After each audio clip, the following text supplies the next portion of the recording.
cracking. We'll try and. Sorry. No worries.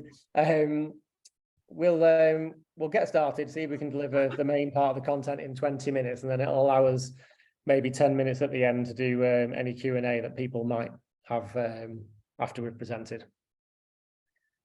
So the first thing we're going to look at is essentially a basic structure of what a brand identity consists of. This is just a visual identity. It doesn't account for all the things that go behind the brand, such as values and purpose. This is just exactly what we see from a visual perspective. So front and center is a name and a logo. Nearly every company on the planet has to have some kind of name, some kind of logo. People probably obsess way too much about it, in my view. Yeah, there's good and bad logos, there's no doubt about it, and logos could be improved, but people just seem to obsess about that more than they do anything else. The bit that I find most interesting is the elements around the wheel. So if we look at type, color, imagery, graphics, illustration, tone, motion and sound, if we go back 20 years or so, type, color, imagery, graphics, illustration, and tone of voice have always been there, always been part of a brand. It's all things that we try and define from a visual identity perspective. Movement and sound have always been there too, but probably for the elite brands, because all you could really do was present things on maybe on a TV advert. So you needed a certain budget to do a TV advert, and then movement and sound would become part of your brand. But in the modern world that we live in, movement and sound can be celebrated by any company on the planet now. So whether that's just a logo sting at the end of a video with a sound over the top of it, or a social post, whatever it might be, we can all consider sound and movement. And so we should, instead of it being an afterthought, it should be something that's actually front and center within your brand identity and should have some rules applied to it. And things like tone of voice, as I said, have been around for a long time, still often forgotten, or people don't decide to write or get a professional to write content. But in the digital space in particular, it's all the little interactions and automations that happen within any given software where the tone is completely forgotten. We're just overly dependent on the response that comes from a particular piece of software and forget to go in and actually edit it and write it in a way that's true to our brand. So we're going to touch, as we go through the presentation, on some of these points here. And that's just a summary of the core components that create a visual identity. A big part of that is color and color values. So they always exist in brand identity and brand guidelines. But we're starting to look at it in a completely different way and question whether the old rules still apply, really. So we take this as a slide. I'm old enough to remember that everything was for print. There was no digital assets whatsoever. So CMYK was important, and if you wanted to make some of your colors on brand or strong, you would specify a 5-6 color job, which basically means that you're adding Pantone spot colors to the 4 colors of CMYK. And often that happened in particularly orange. Orange is a terrible color when it came to print, so you would specify a Pantone color and add that to the 4 colors. And that was a general rule. And we still sometimes are still looking at Pantone colors to kind of guide a particular path. And then we're looking at CMYK, and then we're looking at RGB. We're of a view now that if your brand is predominantly online, 90–95% of the assets are delivered through a screen, then really we should be focusing on RGB where we can and trying to celebrate the color palette that can give us and the vibrancy that can give us. And then also still having rules for any printed assets you might do. And if you decide to do anything that has a spot color like promotional pens or something similar, you'd still want a Pantone reference, but we should be looking at each of them in their own right and making sure that that color is performing the best within that environment, which allows us to have more freedom of RGB. So it's a consideration that we're looking at more and more and more with people, and we want to do an assessment of all your collateral at the start to work out what percentage resides where, and then we can make more intelligent decisions on your brand identity, basically. So Ollie's going to share a little bit of a case study that he's familiar with. Yeah, I mean, there's a great example in the mortgage sector called Habito. So they're a recent arrival on the scene. They've led with a specifically RGB palette that's really bright and vibrant, specifically to kind of disrupt that industry. Typically, your mortgage sector is a bit dry. The colours are quite safe. So yeah, they've deliberately dialed that palette up. They've led with the RGB ferociously, as they sort of termed it. It's a mobile first digital platform, and obviously they're trying to encourage people, even through the use of colour, to move away from your kind of traditional mortgage broker into that sort of digital space. So they're actually using an RGB palette as a real kind of leader and difference maker in that sector. So it's a really interesting way that people are actually using that as their sort of key differential now to mark themselves from competitors. So that's Habito, if anyone wants to look at that after the webinar. But it's a definite movement and something that really needs to be considered. Here's two colour examples, for example. Obviously, we're all watching this through an RGB screen, but if you're going to have a modern dynamic brand and you want a hot pink as a colour, for example, we should celebrate the vibrancy that we can get within those colours through an RGB perspective. Specifically, if your brand is an online brand, which you could argue a majority of brands have a good percentage of assets that come through a digital screen now. So that's just another consideration that is often overlooked at the moment, and we think it should change. Another one is logo usage. Again, guidelines will write logo usage in a particular way. But this is an interesting change over time, where Vodafone has always had a similar mark and similar icon. But back in the day, it used to have the icon within the two O's. And there was a certain point in time when they became international, they suddenly realized that that wouldn't work, because if they wanted to translate the name Vodafone, those O's might not exist in another language. So then the whole identity broke down. So they eventually separated it off and just had it as an icon and used a typeface underneath instead, to make sure that they could future-proof it. So again, digital branding is about future-proofing as well, trying to think of all the variables where your brand might sit. And this was an international issue. So they needed to consider that more previous before they got to where they got to. And then obviously every brand goes through the same thing. They kind of create a stacked version of a logo. You've got an icon, and then we all create landscape versions as well. So we believe that those two will cover off most instances. The truth is, again, in the modern world, that probably isn't the case. You know, Vodafone are obviously big enough to be known just for the icon, and obviously they've gone down a path where they've got a typeface and an icon, and not every brand has that either. But we need to consider different ways a logo can work compared to the old rules that may have worked in certain formats but won't work in, you know, a responsive social media environment.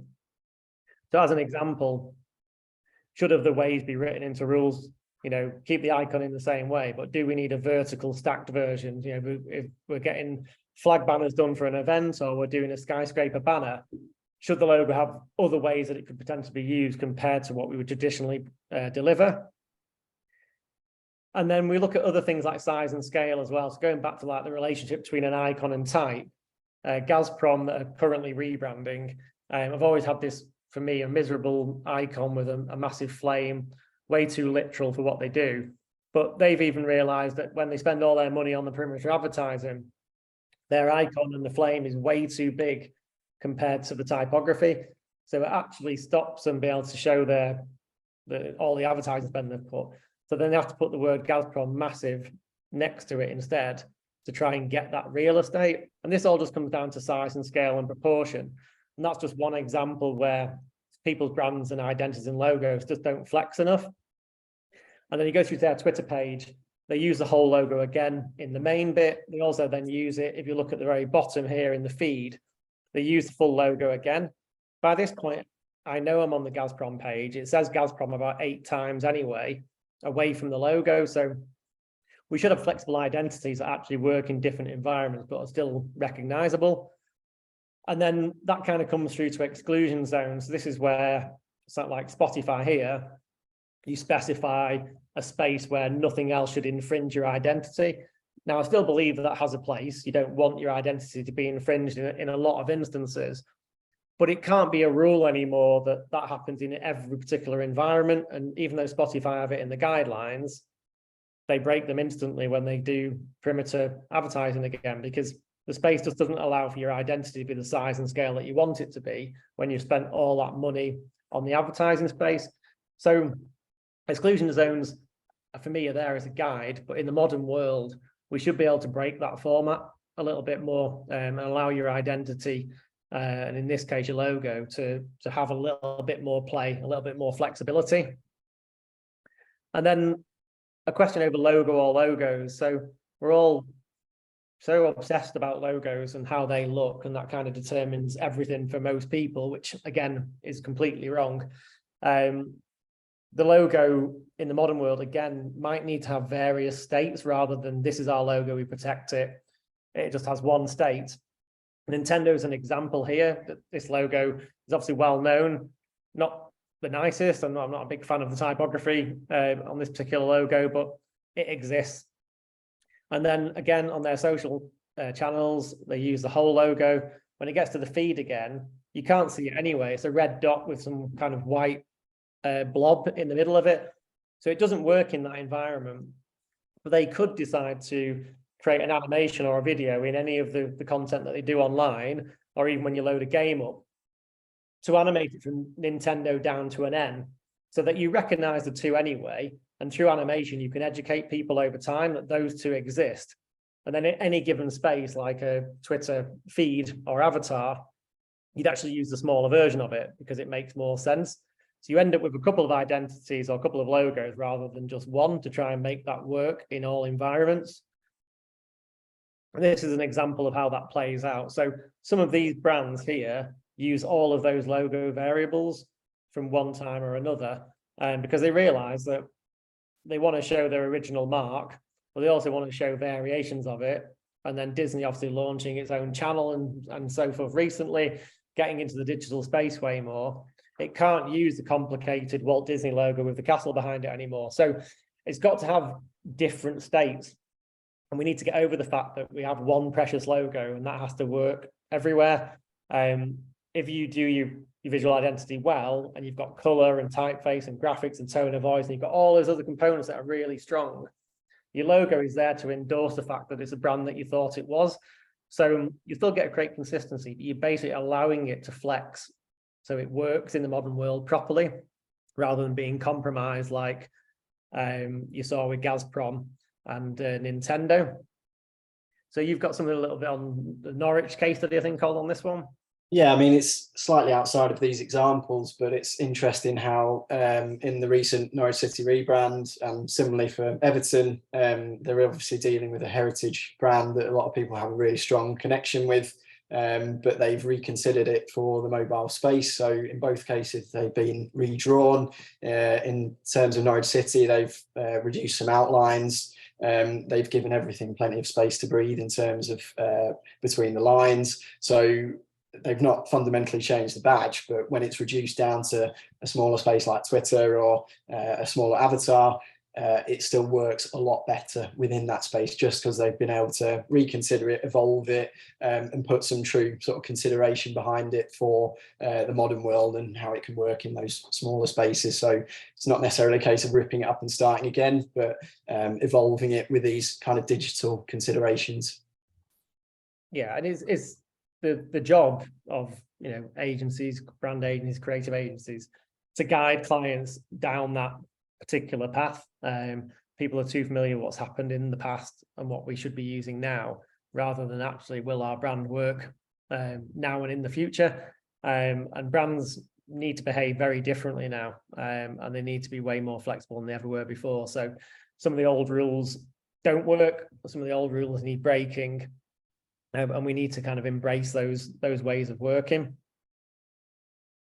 And then we look at movement and sound. So I mentioned that right at the start, that it was probably for the elite brands, maybe on TV or radio at the time. But every brand can move now and make a sound. So if you're not considering it at the very start, when you're creating an identity, or if you've already got a brand at the moment and you've not considered it, you just commission a video ad hoc, and it's not thought through. We should be able to determine how fast a brand actually moves, what is the pace and the rhythm of any graphical devices, what would the sound portfolio be over the top of that. And there should be an expectation of how your brand would move. JCB would move very differently to Google, for example. And for us, it needs to be thought through the same way you'd think about color, type, imagery, graphics and illustrations, all of the old style stuff. movement and sound needs to play its part within that and be instantly recognizable for the way that it moves and the way that it sounds. So we need to celebrate that way more. All companies do. So as an example, you'll probably be able to guess who this is, but we're just going to play a sound.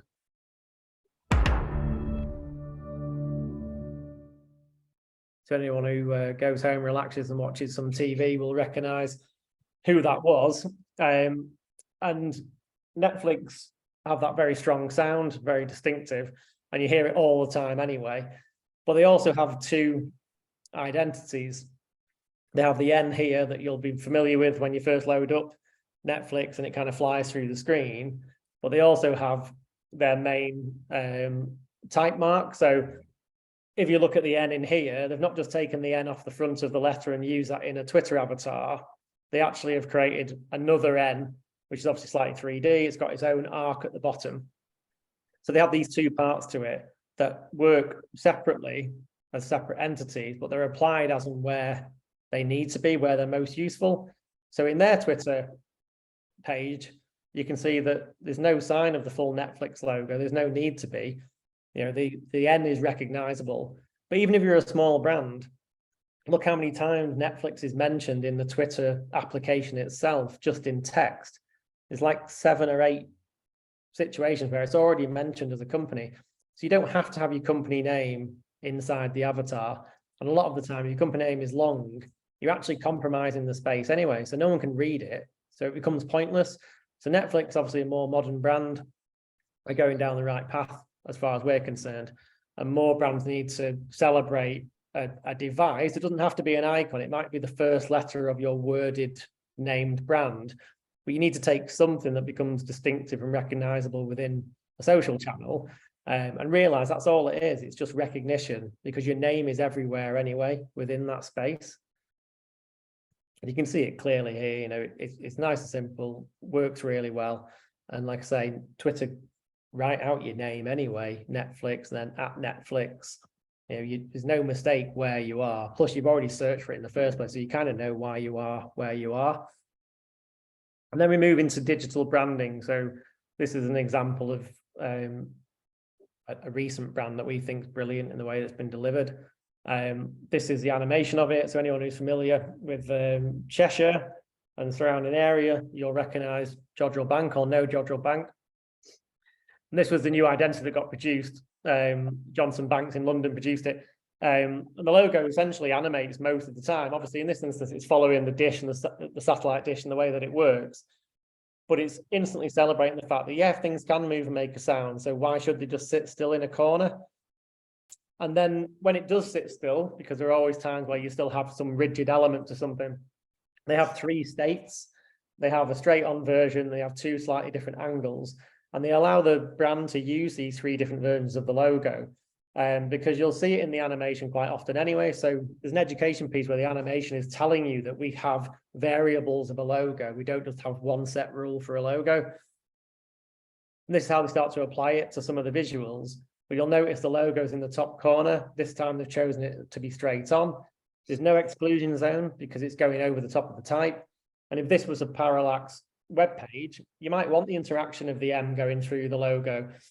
So this is where some of those old rules need to be broken down so that brands can actually live and breathe and be, you know, the modern entity that they should be. Again, some examples here where all the components of the brand start to come together. The logo is still straight on in this instance, and in some instances, there's still an infringement with some of the graphics. Then they go through to like statements and typography, but each piece of type has been thought through to what it means, allowing the type to animate as well and have a bit of a character rather than have this static state to it all the time. Then they show this as a poster or a billboard. Again, they've chosen a different version of the logo. No exclusion zone, even gets cropped off in this instance as well. Again, it's allowing mass flexibility for the visual identity. And then we're going to finish with a video just bringing this all together. You'll also hear music that's been written, and some of the sounds that come from it are actually extracts that came from space. So it's, you know, tailored just to them, celebrates everything they do. So I'm going to show a bit of this and then we'll get into some Q&A.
I'll stop it there.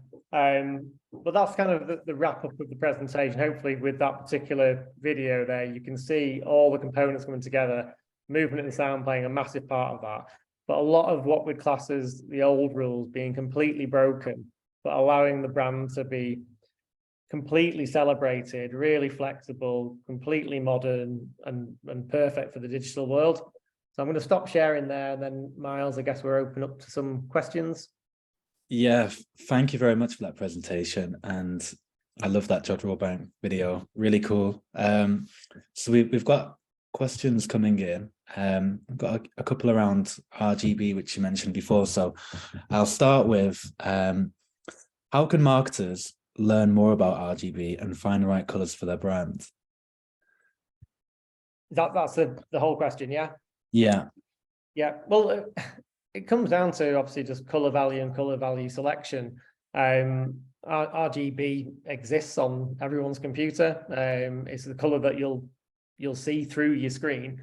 It's just that the main thing is exploring it as something that you need to focus on. It does create extra vibrancy. That's not saying it's always appropriate. You know, if you want to be portrayed in a certain way and you want to have some darker shades and darker colors, RGB can still give you that. But if you want to be a more modern digital software focused brand, or a millennial brand, or a fashion brand, or something like that, you might want energy in the color. And so you shouldn't compromise it by starting from a Pantone or CMYK perspective and then just saying this RGB will do. You can really add extra to it, like the example, if you look after for the Habito one, Ollie said.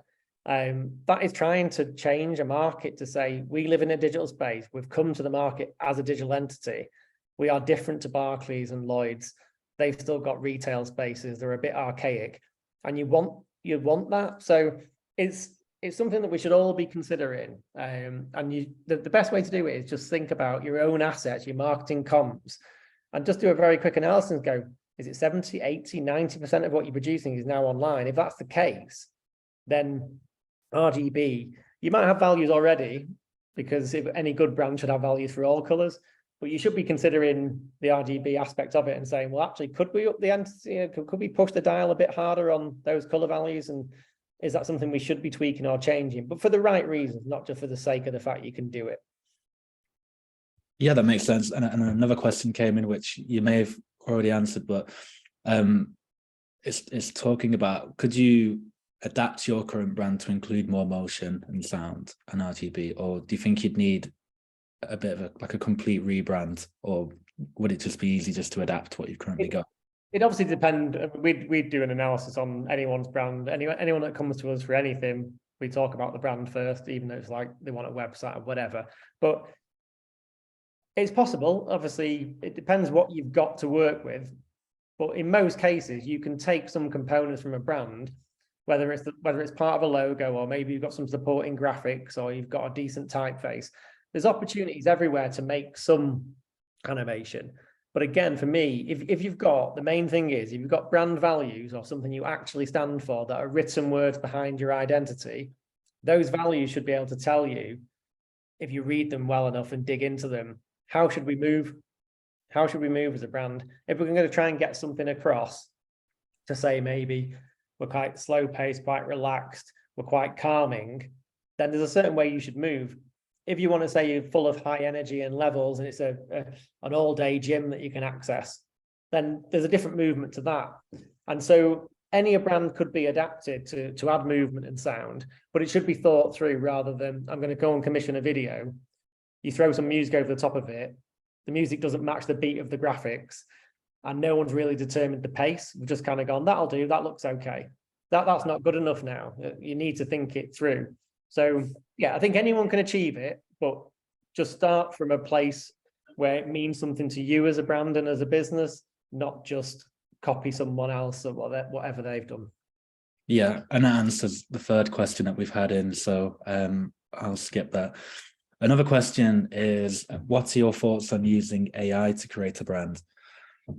Well, actually, I'm going to let I'll answer this, because we were chatting about it the other day, and Ollie just delved into it a little bit more. I did make a comment in some of the narrative of this, but I'll at least have a a start on it anyway. Yeah, I mean, it's a really complex issue.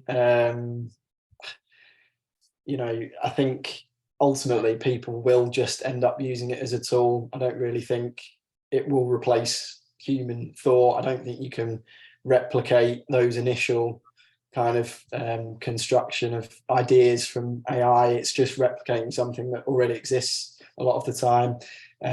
But I think there's a place for it for sure in the creative process. But I think it's just going to end up a bit like other tools that have come in the past, where you think it's going to totally disrupt and remove the whole human need for creativity. I don't really see it happening like that. I think it will just become something that we use to speed up our processes in places where you know, it can be a bit more manual, or it can just help us sort of speed something up a bit.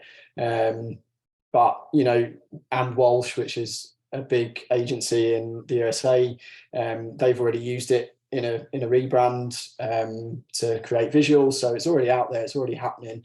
But yeah, I think it will definitely have a place. It's getting big enough and it's all going fast enough that there's no question it's going to have a place in the sort of modern world now. It's just a case of how we kind of use it to our advantage, as opposed to letting it kind of take over and create cookie cutter brands, which is totally the wrong way to do something. You're going to lose any distinction like that, because it's already kind of copying what's out there anyway. So it's just how we use it. I think it's got a place though, for sure. So it should be more used as a tool rather than the whole process. Yes, absolutely. Can't replace us, Miles. No, we're all right as humans, aren't we? But yeah, no, brilliant. Well, I think that just about wraps up today's session. Thank you again for taking the time to present. It was really interesting. We've already put together the key takeaways in advance, so for everyone who booked on today, you will receive the key takeaways from the presentation. We also, just whilst we have you, we have more events coming up. The next, if you have any interest or involved in e-commerce, then we have our e-commerce conference on the 1st of December, which will be in person at the Technology Centre on Oxford Road. We'll be sending out, again, details for this, and I believe one of my colleagues will pop the event in the chat.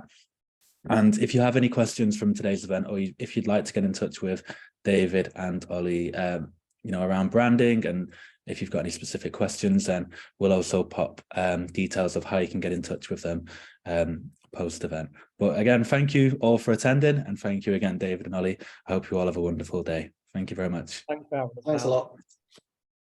Take care. Bye.